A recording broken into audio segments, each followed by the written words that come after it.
আসসালামু আলাইকুম বন্ধুরা, আমি আজকে নিয়ে যাব জামালপুর চর অঞ্চলে মরিচের ফসলে। দেখেন কৃষকদের মুখে কত সুন্দর হাসি এবং তাদের কথা শুনুন।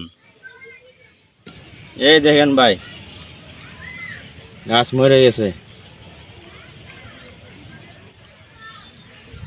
এই হাসি ভরা মুখের ভিতরে মনে একটাই হতাশা, মরিচ গাছ আল্লাহ দিয়েছে এত সুন্দর, তারপরেও কেন মারা যাচ্ছে।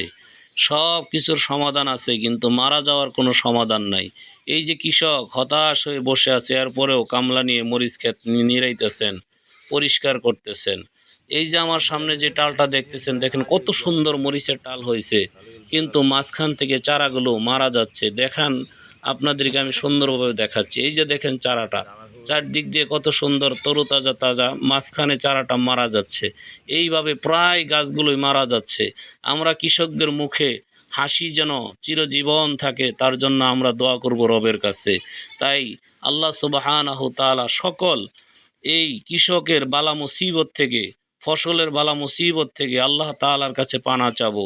আল্লাহ যেন এদের ফসলের উপর বরকত দান করেন, অনাবরত রহমত দ্বারা এদেরকে ভরপুর করে দেন। দেখেন কৃষক ক্ষেতের ভিতরে হতাশ হয়ে বসে আছে, সার বিষ সব কিছু ঠিক মতো দিতেছে, কিন্তু মারা যাচ্ছে। আল্লাহ